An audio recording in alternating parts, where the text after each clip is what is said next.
Funding in 2025 is not about your score, it's about your structure. That's the first secret the banks don't want you to understand, because if you did, they wouldn't be able to use your ignorance against you.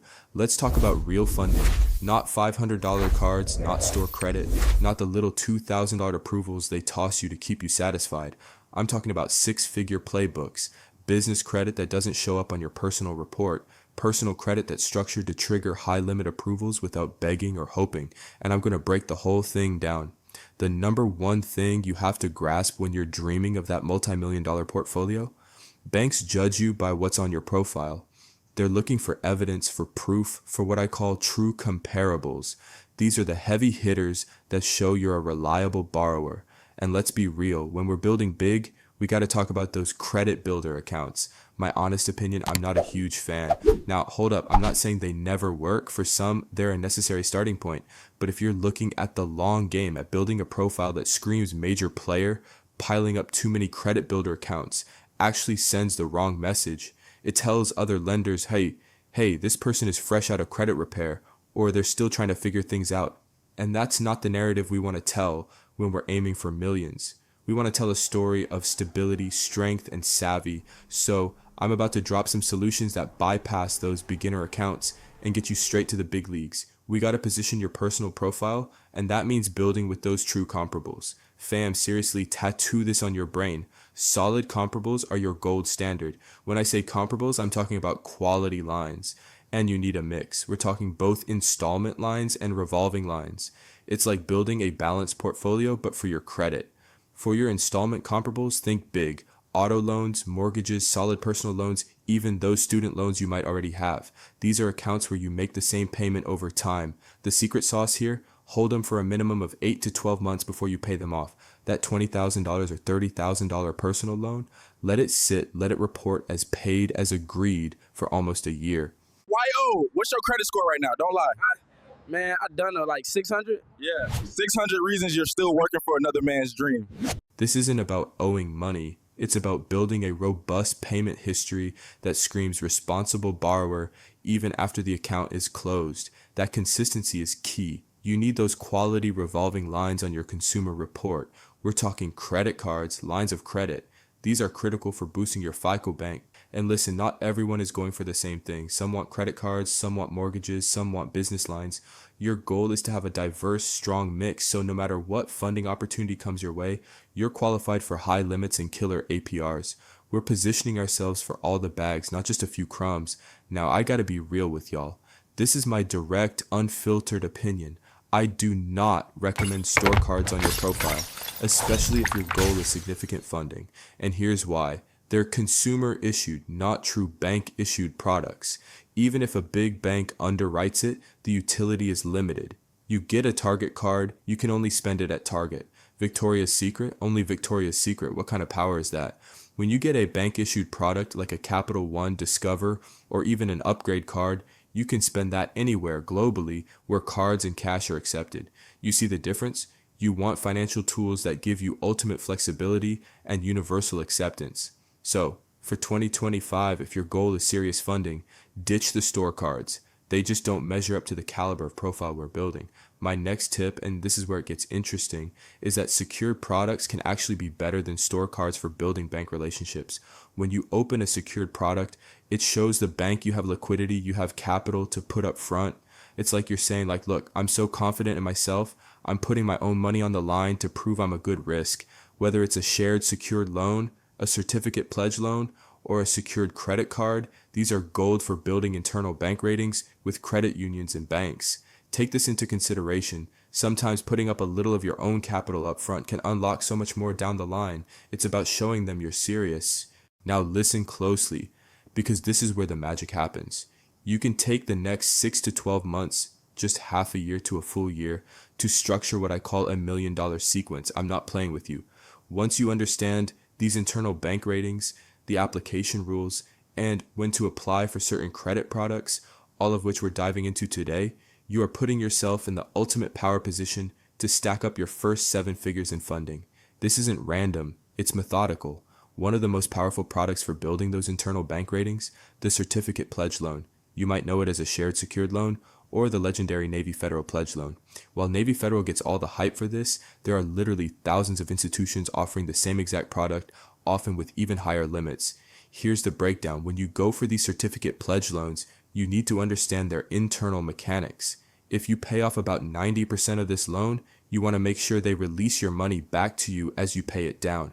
You don't want to wait until the entire loan is paid off to get your collateral back. That's crucial. So imagine this. You have $10,000 just chilling in your savings account. You walk into the bank and say, hey, I want to take out a shared secured loan against my savings. What happens? They temporarily withdraw that $10,000 from your savings account as security, proving you have the capital. Then they issue you a $10,000 shared secured loan in your name on your personal profile. Now here's the Jalen Bank special sauce. You immediately pay down 90% to 95% of that shared secured loan. We're talking putting $9,500 or $9,900 towards it. They'll hold it for 24, 48 hours and then bam, somebody release that money right back to your savings account. What's left on your profile? A $10,000 primary comparable account showing a nearly paid off installment loan, which is phenomenal for future funding. You just leveraged your cash to build a high quality credit line. Now you repeat the play, but with a different amount. Maybe you started with $10,000. Now you do another one for $7,500. Same steps, paid down about $7,000, leaving a small balance to continue building that payment history. Why different amounts? Because other institutions might see two identical $10,000 loans from the same issuer as duplicates. You got $1,200 in your mouth and a 578 score? Damn, bro, chill. We're being strategic, so with your initial $10,000 of liquidity, you've now built $1,700 worth of comparable credit lines, and this is where we really make the banks compete. If the institution allows it, do it a third time. Navy Federal, for example, allows 3 active certificate pledges, so with that same original $10,000 liquidity, you go for a $5,000 comparable. What have you just done? You've used just $10,000 to create 3 solid installment comparables on your consumer report. And what do other institutions see? 3 separate loans, all 90% paid off. This signals extremely low risk and high financial responsibility. Why 90% paid off, not 100%? Because paying it down to 90% actually extends your payment due date years into the future. If you pay it off entirely, they close the account and you lose that consistent payment history. We want those accounts to keep reporting positive payment history for as long as possible. This is how you leverage the liquidity you do have to unlock significantly more capital. That's just one major key. Now let's talk about my secret weapon, the strategy that has catapulted my funding well over 7 figures since I started this journey in 2021. My 3-5-90 method. This method is pure genius but simple. You go to 3 to 5 banks every 90 days, and you can do this per credit bureau. Now a disclaimer, know your risk tolerance. If only 2 banks every 90 days works for you, or 3, do that. The key is consistency and building relationships. The more banking relationships you cultivate and can manage responsibly, the more access to funding you're going to have down the line, especially when you structure your funding rounds in these tight 90-day sequences.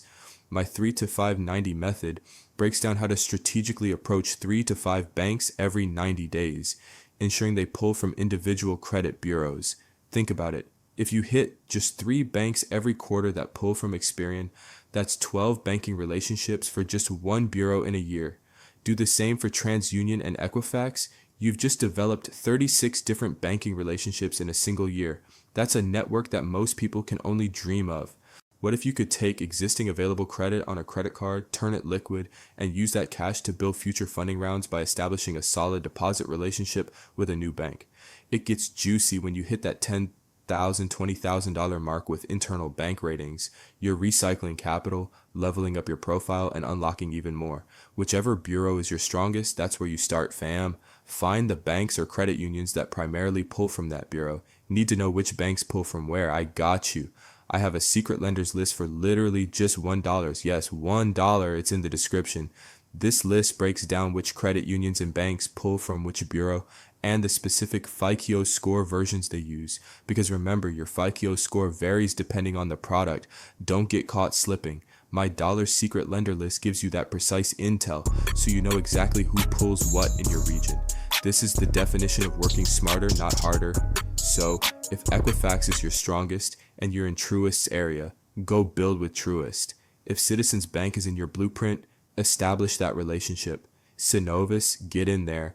Wherever your strongest bureau is, start there. Lay that foundation strong. Now, one more thing.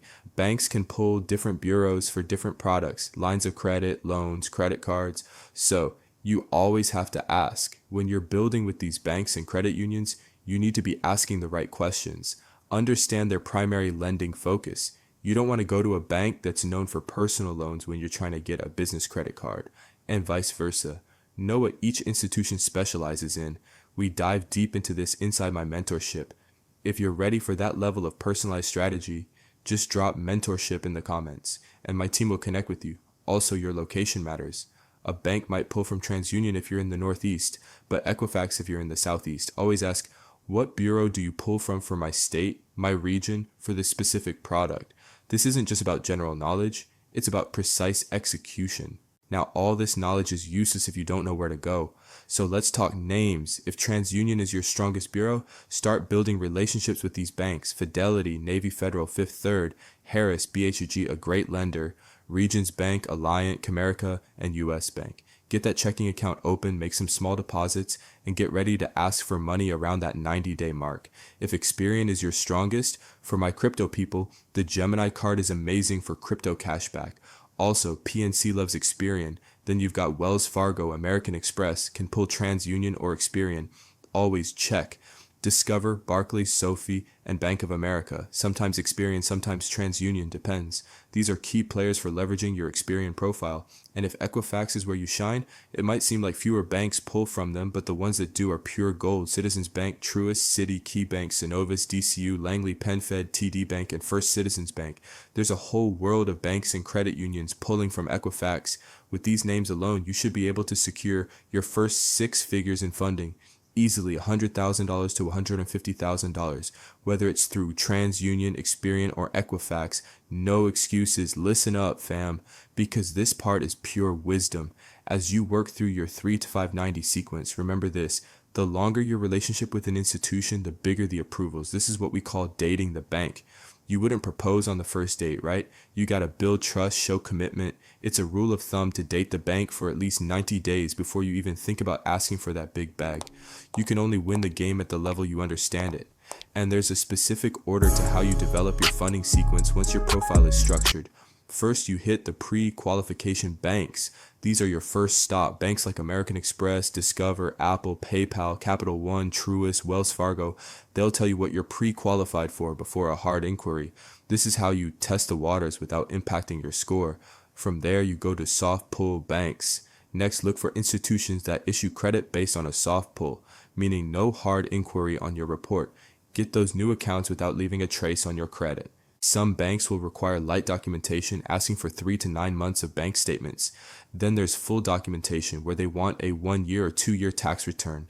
And for the really big lines, they might even request a 4506T, where they go directly to the IRS and pull your business paperwork. Typically, that's for those multi-million-dollar lines of credit or loans. Fam, your financial future, it's not just a dream, it's a blueprint waiting to be executed. I know what it feels like to start from scratch, to feel like the system is rigged against you, but I also know the exhilaration of flipping that script, of turning those doubts into millions. It's not just about money, it's about the freedom, the choices, the life you deserve to build. My journey from a 426 credit score to multiple millions in funding wasn't luck. It was knowledge, strategy, and relentless execution. And I'm literally handing you the keys right here, right now. We are here to make the banks compete to lend you money. That's the core of what we do at Jalen Banks & Co. Because truly, everybody deserves to eat. This video, it's just the tip of the iceberg. If you felt that fire in your belly, that spark of possibility, then you know there's more work to be done. So here's the deal. Smash that like button right now if this video dropped even one gem for you. Seriously, let the algorithm know we're out here changing lives. Subscribe if you haven't already, and hit that notification bell. You don't want to miss a single secret that's going to put you ahead of the curve. And if you are serious about transforming your financial reality, if you're tired of the struggle and ready to step into that multimillionaire lifestyle, then it's time to build your credit. Drop a comment. This isn't just information, it's implementation, it's personalized guidance, it's a community that elevates you, and it's the direct path to making these strategies your reality. This is for the unapologetically ambitious, the ones who know their worth and are ready to claim their financial destiny. We in this together. Let's go get it. Peace. It didn't go through, sir.